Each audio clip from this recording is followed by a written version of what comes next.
Madalas magpunta sa sementeryong ito sa Davao City ang 63 taong gulang na si Clarita Alia. Hindi lang kasi isa, kundi 4 sa kanyang mga anak ang nakalibing rito. Si Richard, Sa baba. si Bobby, si Tupet, Yung payong. Yung pinakahuli po, isa pa. si Bobby ni. Si Juan Fernando Dudiri. Nasangkot raw noon sa paggamit ng rugby at sa mga kaso ng pagnanakaw ang mga anak ni Aling Clarita Alia. Namatay sila sa kamay ng mga hindi pa nakikilalang hitman sa Davao City.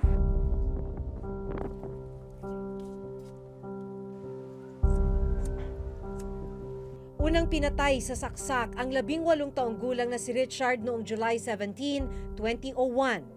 3 buwan lang ang lumipas, October 19, 2001, pinatay rin ang 16 na taong gulang na si Christopher. November 3, 2002, sunod na pinaslang ang 14 na taong gulang na si Bobby. Akala ni Aling Clarita ay matatapos na ang kanyang kalbaryo. Ipinarehab pa ni Aling Clarita ang anak na si Fernando sa pag-asang maililigtas niya ito. Sabi mo, wala nang kaso na ako sa lago. Bakit ako nilapat yun nila ako? Anong sala daw natin? Ako po si Maki. 2004 nang una kong makilala si Aling Clarita. Noong mga panahong yon, buhay pa ang anak niyang si Fernando. Pero 3 taon matapos ang aming panayam, 2007, pinatay rin sa saksak ang 15 taong gulang na si Fernando. Mayroon naman tayong due process of law. Bakit hindi natin idaan sa ganyan? Yung ginawa nila, sinasabi nila nga, ang pinatay nila, kriminal. Yung ginawa nila, krimen din eh. Mahigit 15 taon mula nang patayin ang kanyang mga anak, wala pa ni isang suspect ang natutukoy o nahuhuli. So wala pa pong nakukulong hanggang ngayon. Wala pa nakakasuhan. Wala pa. Ni isa po. Isa-isa. Pinuntahan at sinulatan ng reporter's notebook ang PNP Davao para malaman kung may update o naging investigasyon sa kaso ng magkakapatid na Alia. Pero wala pa silang naibibigay na record sa ngayon. Dekada 90 nang magsimula ang serye ng pagpatay sa mga hinihinalang sangkot sa droga at iba pang krimen sa Davao. Naitala noon ang mga kaso ng summary executions sa mga hinihinalang kriminal. Binansagang Davao Death Squad ang mga nagsasagawa ng pagpatay. Sabi nila, walang didiin. Meron. Pulis yan. Sir, pulis. Para rin yung balon. Pulis yan. Didiin siya. Naggamit sa mga tao na padugam para ma-safety sila. Yan ang diskarte nila ngayon. Yan mga doon sa kanila. Wala naman sala sa kanila. Kabilang ang magkakapatid na Alia sa listahan ng unsolved killings ng non-government organization na Human Rights Watch. Sa report ng HRW at CHR, umabot sa mahigit 1,000 ang bilang ng unsolved killings sa Davao City mula 1990 hanggang 2012. I have to look at the statistics again. I think about 11% of the total number, kasi about 220 yung kinuha lang namin eh. Diba? Si Mr. Duterte, lagi niya sinasabi, 1,700 na. Yung mga pinaslang, ng panahon ko, na mayor ako, pinagmamalaki pa niya yun, di ba? 1,700. Ang ginawa namin, kumuha lang kami ng maliit na numero na natitiyak naming riding on tandem, may pattern. Sa pag-aaral na ginawa ng Office of the Ombudsman mula 2005 hanggang 2008, umabot sa mahigit 720 ang bilang ng unsolved killings sa Davao City. March 2012, sinuspindi ng Office of the Ombudsman ang 21 pulis Davao dahil sa papataas na kaso ng pagpatay sa lungsod. Ayon sa Ombudsman, may simple neglect of duty sa bahagi ng kapulisan dahil hindi nalutas ang mga pagpatay. Taong 2012 rin nang maglabas ng resolusyon ng CHR na nagsasabing may nakita silang probable cause at inirekomendang imbestigahan ng Ombudsman ang posibilidad na may pananagutan sino ay Mayor Duterte sa nangyaring patayan sa Davao City. Sa resulta ng investigasyon na ginawa ng Office of the Ombudsman noong January 2016, sinabi nilang walang ebidensya na konektado ang pagpatay sa Davao City sa tinatawag na Davao Death Squad at hindi rin napatunayan na may kinalaman rito si nooy Mayor Rodrigo Duterte kaya inirekomenda nilang isara ang kaso. Inalam rin ng Reporter's Notebook sa Davao City Police kung ano ang kinalabasan ng kanilang investigasyon sa mga naiulat na pagpatay sa lungsod. Pero wala pa rin naibibigay na record sa amin.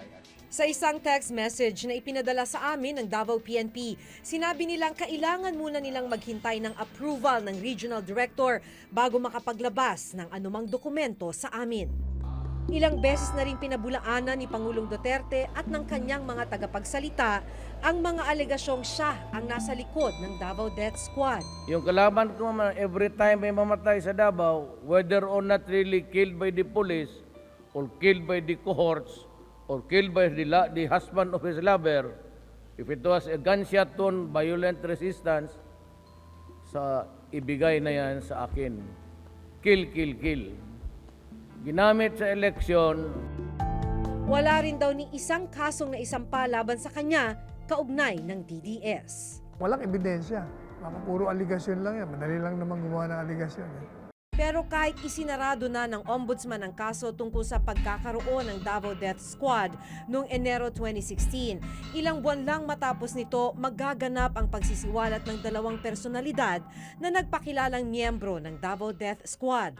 Setyembre 2016, lumitaw ang nagpakilalang miyembro ng Davao Death Squad na si Edgar Matubato. Gusto kong mabigyan ng katarungan yung nagawa ko, pumatay ako ng mga tao para malaman ng taong bayan ang ginawa namin sa Davao City. Lumabas rin si SPO3 Arturo Las Cañas para pasinungalingan ang mga naging pahayag ni Matubato.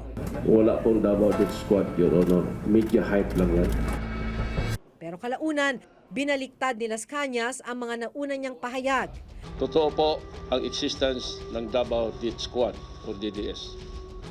Si Edgar po ay isa sa membro namin at isa po ako sa pasimuno nito. Sa kanilang testimonya, pareho nilang binanggit ang pagpatay ng DDS sa radio broadcaster na si June Pala at sa isang Gaudencio June Bersabal Jr.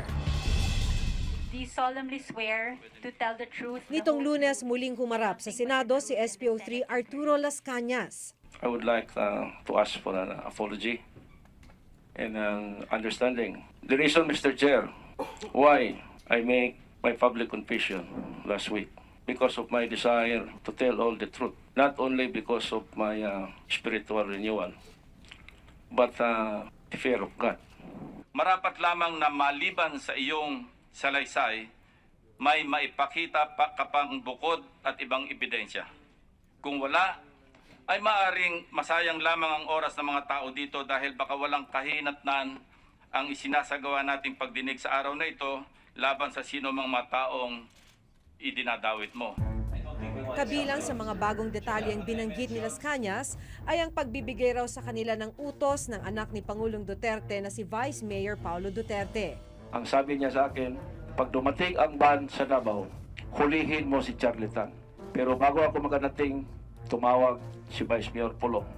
Ang sabi niya sa akin, arbor ko na lang ni bro. Ako nang bahala kay Charlie. Sa isang pahayag, sinabi ni Vice Mayor Paulo Duterte na kagagawan ni Senador Trillanes ang pagkakadawit ng pangalan ng kanilang ama sa sinasabing summary killings sa Davao City. Sinabi rin ni Las Cañas na alam ni General Ronald Bato de la Rosa ang ilan sa kanilang operasyon. Ang comments ni Bato sa akin, parang elimination of competitors. Ang sa isip-isip ko, hindi pala lingid sa kaalaman namin, nagiging mga foot soldiers kami ng mga drug lord.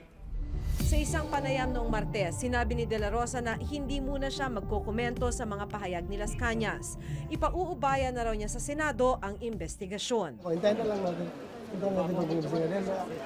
Mahirap na nasa Senado na yung kaso. Sa aming pagbabalik, may physical evidence pang makukuha sa load quarry, for example, kasi sinabi hindi na yung original na may-ari nun, na-ibenta na niya, di ba? Pero palagay mo, may makukuha pa doon. Handa na kayong harapin yung mga kaso ninyo at makulong.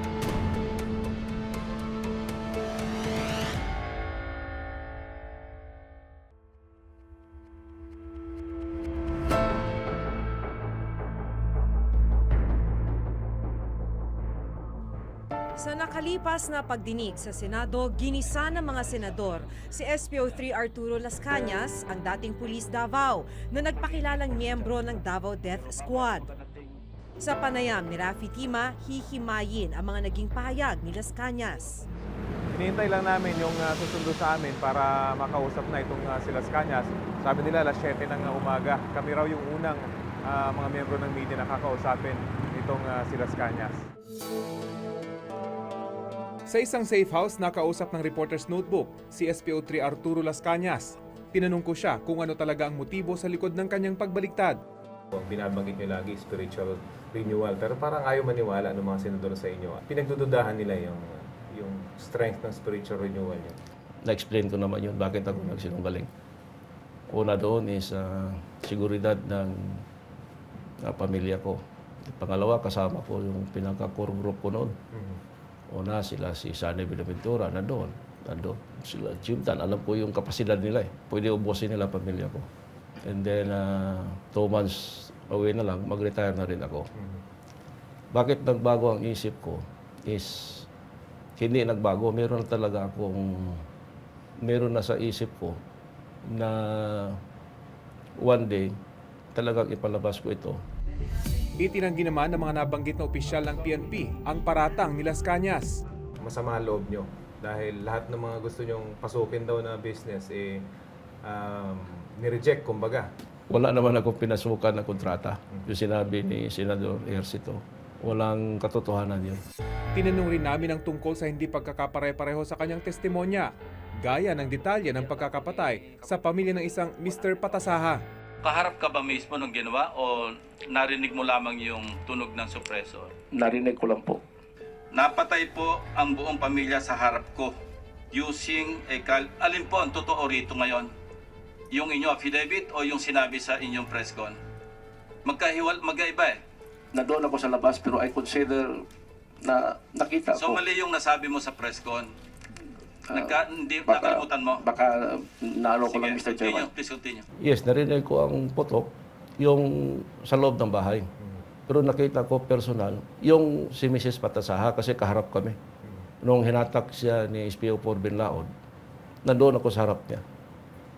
Pati ang pagbaril kay Mrs., nandoon ako, nakita ko. Pero yung apat, hindi ko nakita. Narinig ko at nakita yung mga patay. At nakita ko rin ang gunman na kasama ko.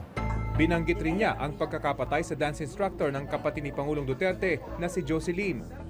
Pero isang nagpakilalang dance instructor ni Jocelyn ang lumutang at sinabing buhay siya. Lumabas lang talaga ako kasi para ma-clear yung pangalan ko, sa pangalan ni Ma'am C, ganun. Paano babalik? Ipatay naman yun, dinala namin sa quarry. Anong year yun? Hindi ko na matandaan kung anong year. Then sa kadaming inuutos sa amin ni Sunny, kasi consider lang namin yun na ordinary lang Kasi parang the past few years lang daw nangyari yun. Ito, ewan ko. Siguro nandoon na sa mga 2010 elections sa pagkaintindi ko. Wala pang 2010? Wala pang 2010. Natandaan nyo kung anong pangalan ng tao? Wala din kasi hindi ako isa ang nag-interrogate.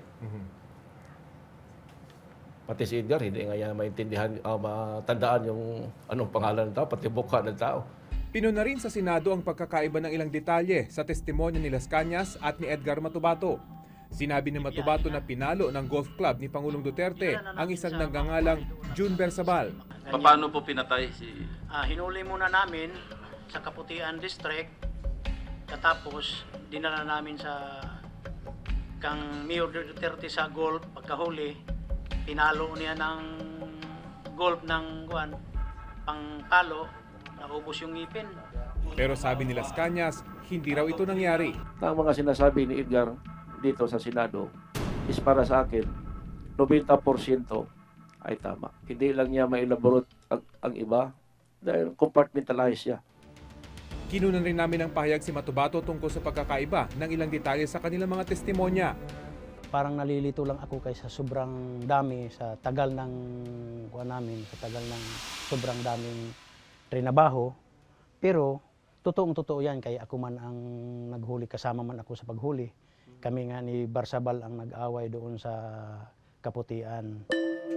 Sa tanong kung may maipapakita siyang ebidensya sa lahat ng kanyang pagsisiwalat, May physical evidence pang makukuha sa Laod Quarry, for example, kasi sinabi hindi na yung original na may-ari nun, naibenta na niya, di ba?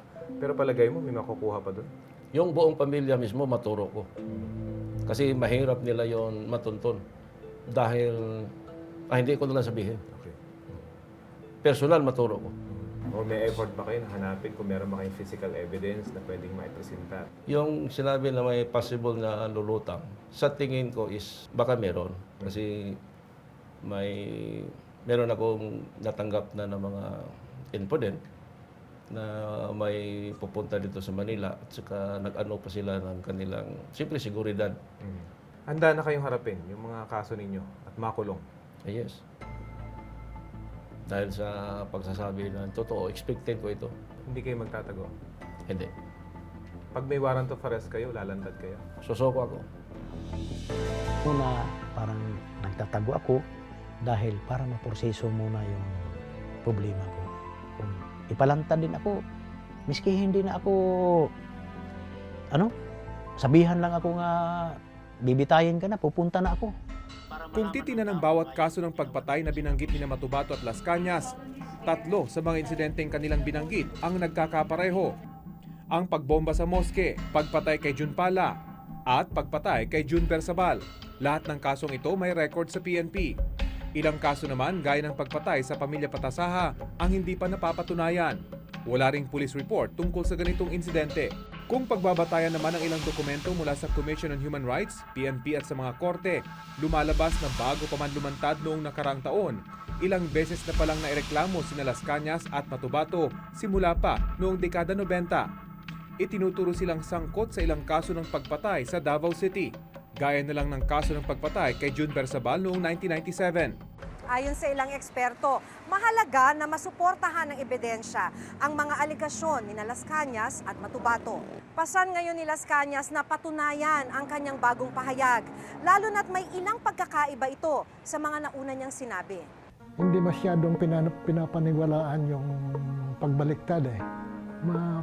Pro-probe lang ito ang totoo kung malaman natin kung sino talaga ang namatay, kung sino ang pumatay, at saan inilibing.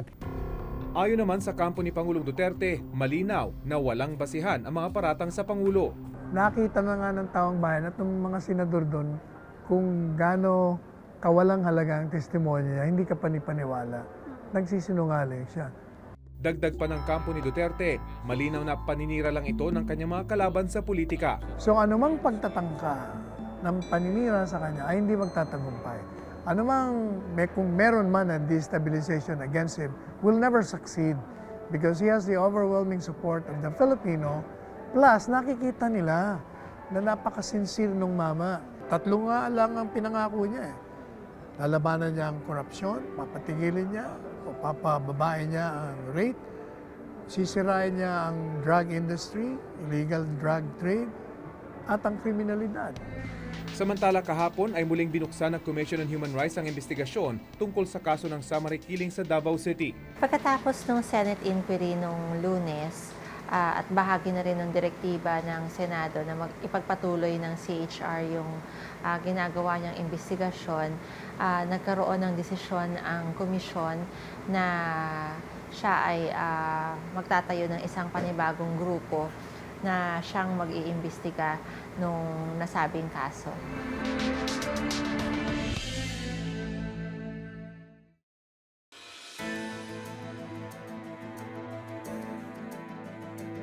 Sa paglutang ni Arturo Las Cañas at Edgar Matubato, muling napag-usapan ang mga kaso ng pagpatay sa Davao City. Para kay Aling Clarita Alia na namatayan ng 4 na anak, umaasa siyang hindi pa huli ang lahat para mabigyang katarungan ang pagkamatay ng kanyang mga mahal sa buhay. Hanggang sa susunod na Huwebes, ako si Maki Pulido. Ako si Rafi Timat, ito ang nakatala sa aming Reporter's Notebook.